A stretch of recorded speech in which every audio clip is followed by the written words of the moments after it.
जय भीम, जय भीम, जय भीम।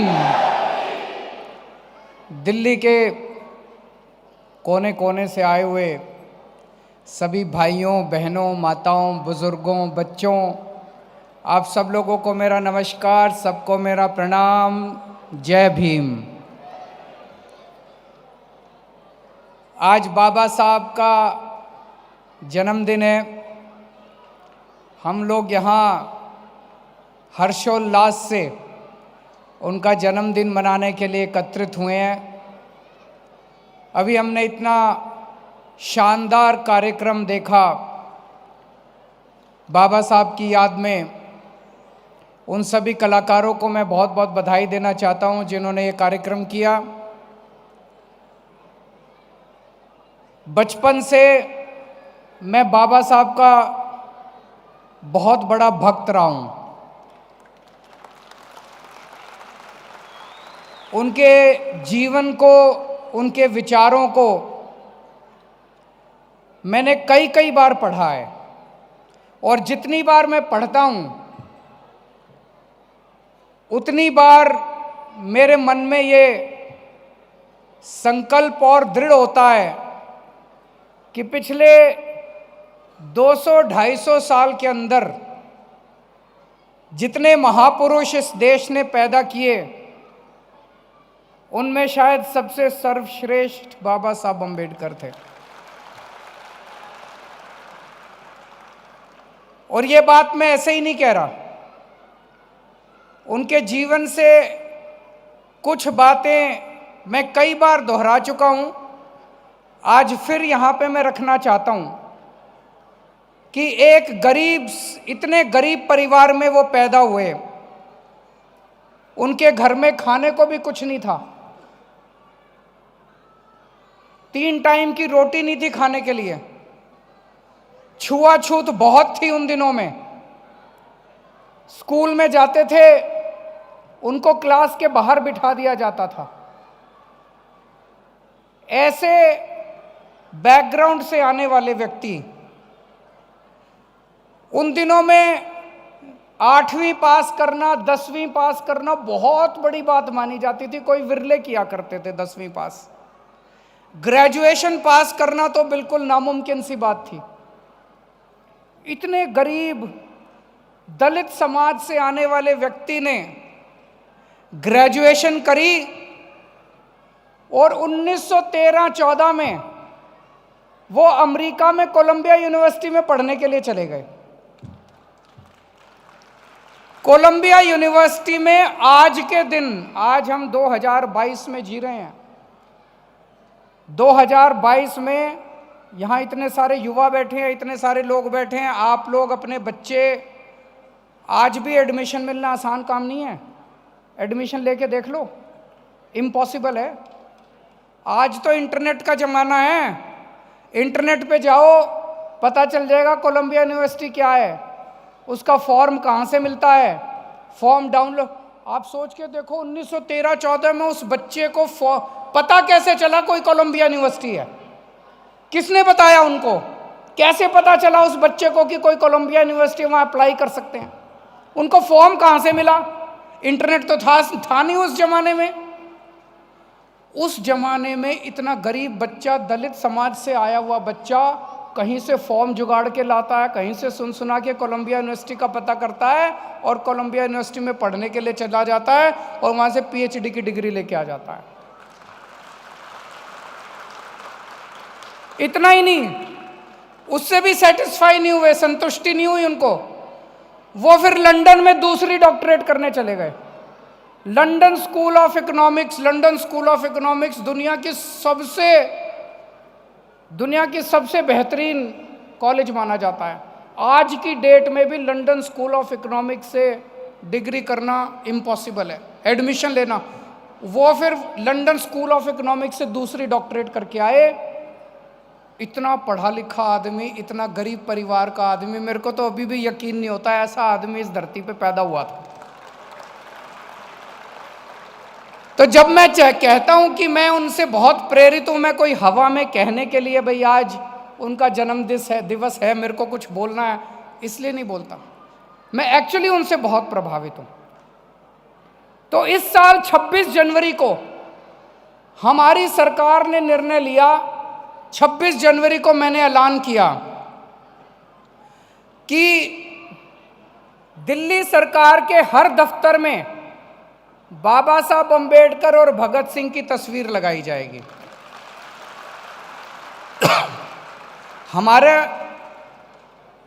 हम दूसरे सभी स्वतंत्रता सेनानियों की इज्जत करते हैं, किसी का भी डिसरेस्पेक्ट नहीं है, लेकिन इन दो से हम ज्यादा प्रभावित हैं। तो हमने कहा इन दोनों महापुरुषों की तस्वीर दिल्ली सरकार के सारे दफ्तरों में लगाई जाएगी। जब मैंने ऐलान किया था, मैंने तो अच्छे मन से ऐलान किया था, क्योंकि मैं इन दोनों की पूजा करता हूं, इन दोनों को बहुत मानता हूं। मेरा जो इन दूसरे विरोधियों ने विरोध किया, इतना मेरे को गालियां दी इन लोगों ने, आप देख रहे होंगे सोशल मीडिया पे और इधर उधर, जैसे पता नहीं मैंने क्या कसूर कर दिया। केजरीवाल इनकी तस्वीर क्यों लगा रहा है, केजरीवाल इनकी तस्वीर क्यों लगा रहा है, इसकी क्यों नहीं लगा रहा, उसकी क्यों नहीं लगा रहा। मैंने कहा जिसको तुम मानते हो तुम लगा लो, जिसको मैं मानता हूं मैं लगा लूंगा। इतना विरोध, इतना विरोध, इतना विरोध। मेरे को एक बार तो लगा यार मैंने कोई कसूर तो नहीं कर दिया बाबा साहब की तस्वीर लगा के। नहीं, देखा आप लोगों ने कितना विरोध कर रहे हैं दूसरी पार्टी वाले मेरा, केजरीवाल ने बाबा साहब की तस्वीर क्यों लगाई। अब मैंने कसम खाई है, इनके विरोध से मेरे को और प्रेरणा मिली है, मेरे को और ऊर्जा मिली है। ये जितना मेरा विरोध कर रहे हैं, मैंने कसम खाई है बाबा साहब का जीवन और बाबा साहब का संदेश इस देश के घर घर में पहुंचाऊंगा मैं।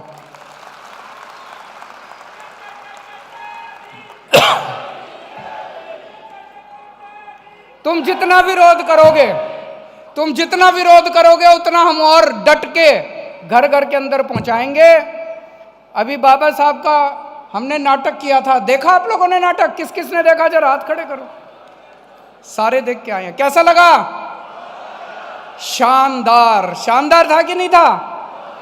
कहते हैं दुनिया में, अपने देश में नहीं, दुनिया में, पूरी दुनिया में इतना भव्य नाटक बाबा साहब अंबेडकर का पिछले 75 साल में पहली बार हुआ है।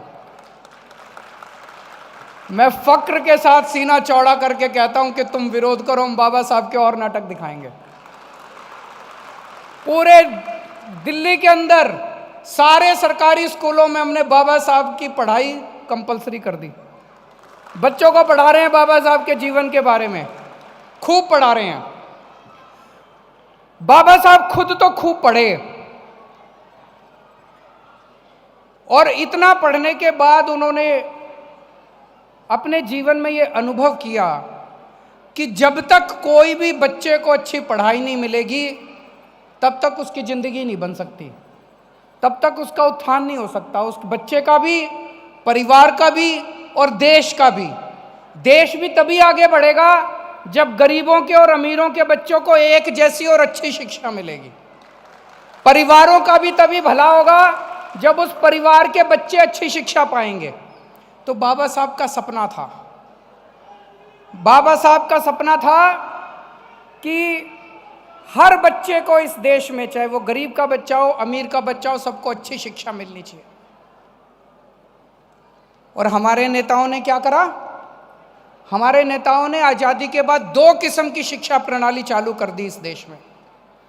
एक शिक्षा प्रणाली गरीबों के लिए और एक पैसे वालों के लिए।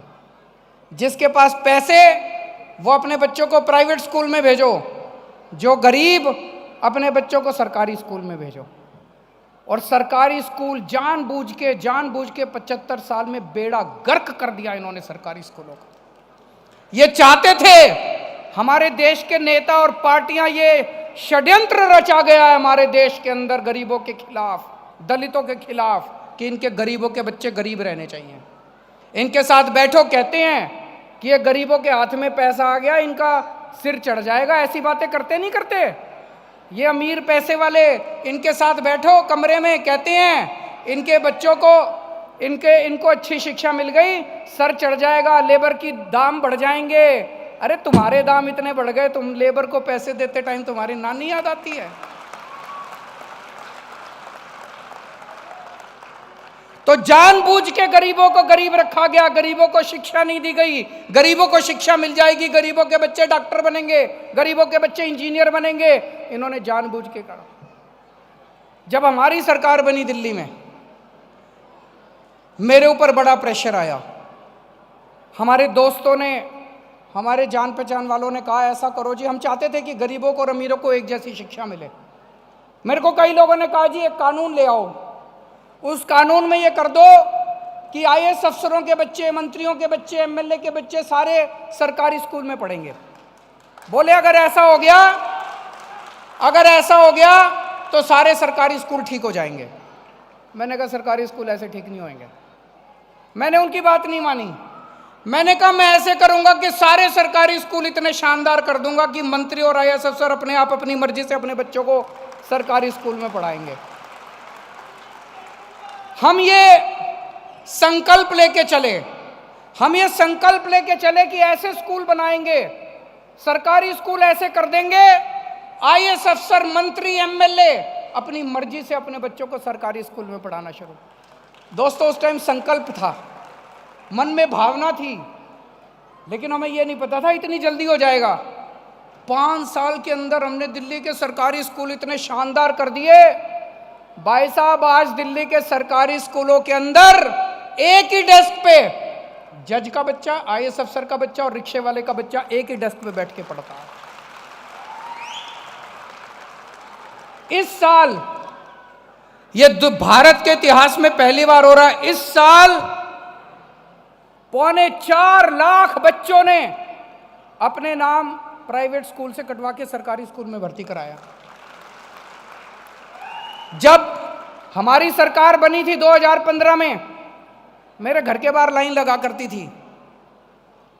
कोई कहता था जी सिफारिश कर दो, मेरे बच्चे का डीपीएस में करा दो, सिफारिश कर दो, मेरे बच्चे का फलाने स्कूल में करा दो, उस स्कूल में करा दो। आज मेरे घर के बाहर लाइन लगती है जी मेरे बच्चे का सरकारी स्कूल में करा दो, इस सरकारी स्कूल में करा दो, उस सरकारी स्कूल में करा दो। जमाना बदल गया।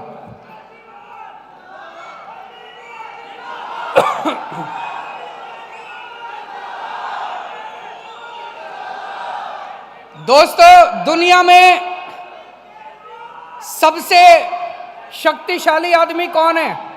अमेरिका का राष्ट्रपति। अमेरिका का राष्ट्रपति सबसे शक्तिशाली है कि नहीं है? 2 साल पहले अमेरिका का राष्ट्रपति इंडिया आया। डोनाल्ड ट्रंप उस टाइम राष्ट्रपति थे। ट्रंप साहब इंडिया आए, दिल्ली आए अपने परिवार के साथ, उनकी धर्मपत्नी, उनकी बेटी।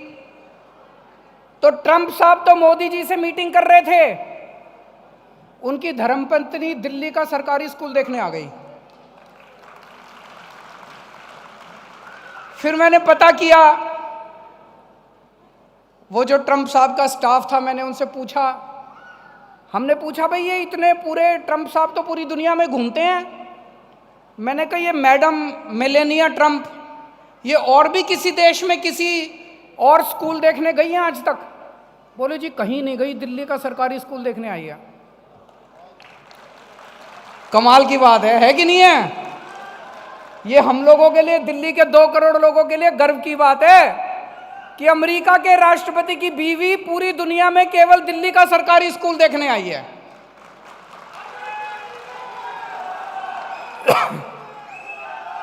अभी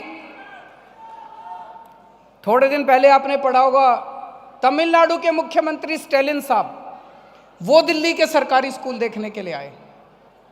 सोमवार को 18 तारीख को पंजाब के नए मुख्यमंत्री भगवंत मान जी, वो अपना सारे अफसरों को लेके दिखाने ला रहे हैं दिल्ली के सरकारी स्कूल की, देखो ऐसे स्कूल हैं, हमें भी ऐसे ही बनाने हैं। तो बाबा साहब का सपना था कि हर बच्चे को अच्छी शिक्षा मिलनी चाहिए। 70 साल में इन्होंने षड्यंत्र करके गरीबों के बच्चों को अनपढ़ रखने का षड्यंत्र रचा गया। मैंने कसम खाई है, मैं कई जगह बोल चुका कि बाबा साहब का सपना मैं पूरा करूंगा। इस देश के हर बच्चे को अच्छी से अच्छी शिक्षा दिला के रहेंगे। आज अभी आपने देखा, हमने स्टेज पे कुछ बच्चों का सम्मान किया। ये क्या था? हमने एक योजना लागू की है, बड़ी शानदार योजना है। उसका नाम है जय भीम मुख्यमंत्री प्रतिभा विकास योजना। ये योजना क्या है? मैं 12वीं करने के बाद मैंने IIT में पढ़ाई करी। 1985 में मेरा एडमिशन हुआ था। मेरे को याद है IIT में एडमिशन, इंजीनियरिंग में एडमिशन लेना इतना मुश्किल होता था, इतना मुश्किल होता था, आज भी है। मैंने दो कोचिंग करी थी, दो कोचिंग इंस्टीट्यूट से मैंने कोचिंग करी थी। लेकिन ऊपर वाले की किस्मत है कि मैं ऐसे परिवार में जन्मा जहां मेरे माता पिता के पास साधन थे, वो मेरे को दो कोचिंग करा पाए। इस देश में बहुत गरीब बच्चे हैं, दलितों के बच्चे हैं, जो इंटेलिजेंट तो बहुत हैं, माँ बाप के पास पैसे नहीं हैं। वो 12वीं करते हैं, उनका सपना है, वो भी चाहते हैं, उनके भी ख्वाहिशें हैं कि इंजीनियर बने, डॉक्टर बने, वकील बने, पर बिना कोचिंग के ज़माना इतना कॉम्पिटिटिव हो गया, इतना कॉम्पिटिटिव हो गया कि इंटेलिजेंट बच्चे भी नहीं पास हो पाते। एक एक कोचिंग के 2.5 लाख, 3 लाख, 4 लाख रुपए लगते हैं कि कोचिंग के। तो हमने तय किया कि गरीबों के, दलितों के बच्चों को कोचिंग सरकार देगी। मैंने कहा जाके एडमिशन ले लो कोचिंग इंस्टीट्यूट में, एडमिशन की पर्ची दिखा दो और तुम्हारा सारा खर्चा हम देंगे। तो 12वीं के बाद आप इंजीनियरिंग करना चाहते हो, मेडिकल करना चाहते हो, कुछ भी करना चाहते हो, या ग्रेजुएशन के बाद रेलवे के पेपर देने हैं, बैंकिंग के पेपर देने हैं, क्लरिकल पेपर देने हैं, सिविल सर्विसेज के पेपर देने हैं, पुलिस की भर्ती के पेपर देने, कोई भी पेपर देने हैं, अगर आपको कोचिंग करनी है आप अपना एडमिशन ले लो कोचिंग इंस्टीट्यूट में, पैसे हम देंगे।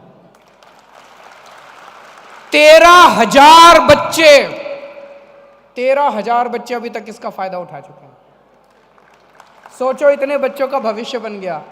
अगर इनको ये कोचिंग नहीं मिली होती तो शायद, पता नहीं, हो सकता फिर भी इंटेलिजेंट बच्चे हैं, हो सकता हो गया होता, लेकिन कई बच्चों का नहीं भी होता। तो हर बच्चे को अच्छी से अच्छी शिक्षा मिले, हर बच्चे को अच्छे से अच्छा अवसर मिले, हमारी ये पूरी कोशिश है। आज बाबा साहब अम्बेडकर का इतना भव्य कार्यक्रम हुआ, मुझे बहुत अच्छा लगा। आप सब लोग इस कार्यक्रम में आए, हम सब ने मिलकर इतना शानदार तरीके से उनका जन्मदिन मनाया। अब हम सब लोगों को प्रण ये लेना है कि बाबा साहब का जो सपना था कि इस देश के हर बच्चे को अच्छी शिक्षा मिले, हमें वो सपना भी पूरा करना है और बाबा साहब का संदेश, उनके जीवन के बारे में एक एक घर के अंदर पहुंचाना है। जय भीम।